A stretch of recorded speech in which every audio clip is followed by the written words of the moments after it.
रात के अंधेरे में चलने वाली ट्रेनें हमेशा रहस्यमयी लगती हैं, लेकिन कुछ कहानियां केवल डरावनी नहीं बल्कि शापित होती हैं। यह कहानी एक ऐसी ही ट्रेन के आखिरी डिब्बे की है जहां जो भी चढ़ा वह कभी वापस नहीं आया।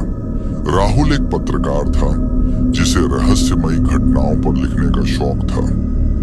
जब उसे पता चला कि पश्चिम रेलवे की 205 नंबर की ट्रेन के आखिरी डिब्बे में कुछ अजीब घटता है, तो उसने खुद इसे देखने का फैसला किया। वह रात 11:45 की ट्रेन पकड़कर सफर पर निकला। उसने टिकट लिया और जानबूझकर आखिरी डिब्बे में बैठ गया। डिब्बा लगभग खाली था, बस एक बुजुर्ग और एक अधेड़ उम्र की महिला बैठी थी। ट्रेन जब चलने लगी तो राहुल ने इधर उधर देखा।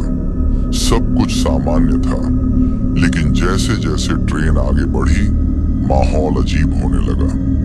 रात के ठीक 12 बजे ट्रेन अचानक झटके खाने लगी, मानो कोई भारी चीज उस पर कूद रही हो। राहुल ने खिड़की से बाहर देखा। बिल्कुल अंधेरा था, कोई स्टेशन या गांव नहीं दिख रहा था। तभी वो बुजुर्ग अचानक कांपने लगा। उसकी आंखें सफेद हो गईं और वह बड़बड़ाने लगा। तुम आ गई? नहीं, मैं यहां नहीं होना चाहता, मुझे छोड़ दो। राहुल हक्का बक्का रह गया। तभी महिला भी अजीब तरीके से हंसने लगी। उसकी हंसी ट्रेन की आवाज से भी ज्यादा भयानक थी। राहुल को एहसास हुआ कि कुछ गड़बड़ है। उसने उठकर अगले डिब्बे में जाने की कोशिश की, लेकिन दरवाजा जाम था। उसने खिड़की से झांक कर देखा और उसकी सांस अटक गई। डिब्बे के बाहर पटरी पर एक लड़की खड़ी थी। लंबे उलझे बाल, पीली आंखें और फटी हुई सफेद साड़ी में लिपटी वह लड़की घूरते हुए ट्रेन के साथ साथ चल रही थी। अचानक बुजुर्ग आदमी जमीन पर गिर पड़ा और महिला की आंखें काली हो गईं। उसने धीरे धीरे राहुल की तरफ देखा और एक भयानक आवाज में कहा, अब तुम भी हमारे साथ रहोगे। डर के मारे राहुल जोर से चिल्लाया और उसकी आंखें बंद हो गईं।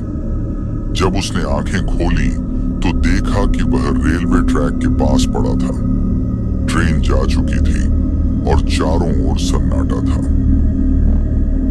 सुबह गांव वालों ने बताया कि वह ट्रेन असल में कई साल पहले पटरी से उतरकर दुर्घटनाग्रस्त हो गई थी और उसके आखिरी डिब्बे में बैठे सभी यात्री मारे गए थे।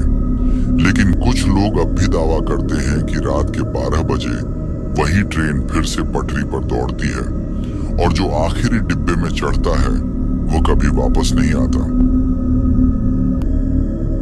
ये कहानी आपको पसंद आई हो तो लाइक और चैनल को सब्सक्राइब जरूर करना और अगली कहानी किस टॉपिक पर चाहिए कमेंट करके बताएं।